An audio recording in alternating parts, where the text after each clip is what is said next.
और ये वीडियो अपस्टॉक के द्वारा स्पॉन्सर की गई है। और आज हम ये जानेंगे कि जहां हम रहते हैं, जहां हम खड़े हैं, उस पृथ्वी की सतह के भीतर क्या है।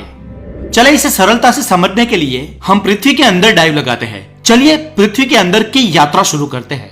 हम हमारी यात्रा वहां से शुरू करते हैं जहां पर हम रहते हैं। पृथ्वी के जिस भाग पे हम रहते हैं उसे क्रस्ट कहा जाता है। ये पृथ्वी का सबसे बाहरी लेयर है। ये लेयर खासकर चट्टान, खड़क और पत्थरों से बनी है और ये पृथ्वी के अन्य लेयरों से पतली लेकिन सॉलिड लेयर होती है।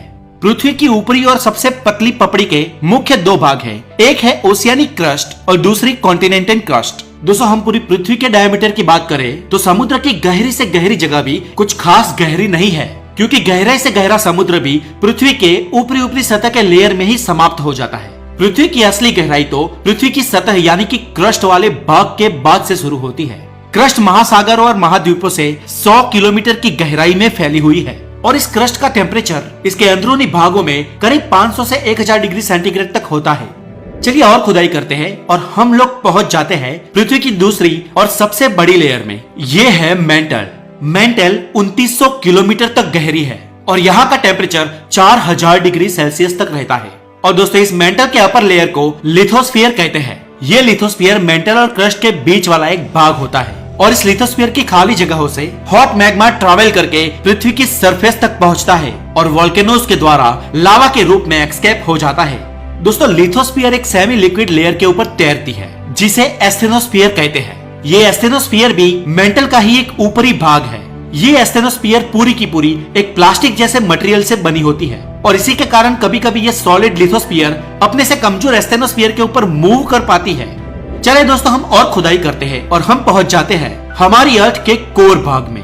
ये हमारी पृथ्वी का कोर भाग है और पृथ्वी का ये कोर भी दो हिस्सों में बटा हुआ है, जिसके ऊपरी हिस्से को आउटर कोर और अंदरूनी हिस्से को इनर कोर कहा जाता है, या फिर ऊपरी हिस्से को लिक्विड कोर और अंदरूनी हिस्से को सॉलिड कोर भी कहते हैं। दोस्तों कोर के पहले हिस्से की बात करें तो यह हिस्सा हमें पृथ्वी के भीतर 5100 किलोमीटर की गहराई की खुदाई के बाद मिलेगा और यह पूरा का पूरा हिस्सा आयरन से बना है। अब दोस्तों आप ये सोचोगे कि यह हिस्सा अगर आयरन से बना है तो इसे लिक्विड कोर क्यों कहते हैं। तो दोस्तों आपको बता दूं कि इस आउटर या लिक्विड कोर का टेम्परेचर 4500 डिग्री सेल्सियस रहता है और आयरन 1500 डिग्री सेल्सियस पे पिघल जाता है, इसीलिए यह हिस्सा लिक्विड आयरन से बना है। और दोस्तों इस आउटर कोर के कारण ही पृथ्वी पर मैग्नेटिक फील्ड्स बनी है जो हमें कंपास का आसानी से यूज करने में सक्षम बनाती है।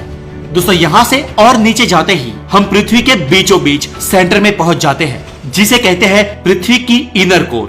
दोस्तों पृथ्वी की इनर कोर 1200 किलोमीटर गहरी एक सॉलिड लेयर है। ये हमें सरफेस से 6500 किलोमीटर की गहराई में मिलेगी। ये सॉलिड आयरन और निकल से मिलकर बनी होती है और यहाँ का टेम्परेचर रहता है करीब 6000 डिग्री सेल्सियस। सूरज के सरफेस का टेम्परेचर भी लगभग इतना ही होता है। अब दोस्तों आप सोचोगे कि इतने गर्म टेम्परेचर के बीच भी ये लेयर सॉलिड फॉर्म में कैसे रह पाती है। तो इस पर वैज्ञानिकों का कहना है कि ये लेयर पृथ्वी के दूसरे सारे लेयर्स के प्रेशर के कारण सॉलिड फॉर्म में रहती है। दोस्तों अब आप सोचोगे कि पृथ्वी के अंदर तक तो कोई नहीं गया, तो पृथ्वी के अंदर इतना सब कुछ है, इतने किलोमीटर्स में है और इस फॉर्म में है, ये हमें कैसे पता चला। तो दोस्तों पृथ्वी के अंदर की बनावट की स्टडी करने के लिए हम सीस्मिक वेव्स का उपयोग करते हैं। दोस्तों इस सीस्मिक वेव्स की टाइमिंग और स्ट्रेंथ हमें पृथ्वी के अंदर की बनावट बताती है। दोस्तों ये एक एनर्जी वेव्स होती है और ये वेव्स रॉक की डेंसिटी बदलने पर ग्रेजुएट होती है और खुद की स्पीड को बदलती है। इसके अलावा दोस्तों पृथ्वी के अंदर देखने का एक दूसरा तरीका भी हमारे पास है और जो है डीप रॉक्स की स्टडी। मतलब पृथ्वी के डीप भाग में कोर में जो रॉक्स होते हैं वो काफी बार वोल्केनिक एक्टिविटीज के द्वारा बाहर आ जाते हैं और इन रॉक्स की स्टडी के द्वारा हमें पृथ्वी के अंदर की लेयर्स का पता चलता है। तो दोस्तों आज के लिए इतना ही। आई होप कि आपको जरूरी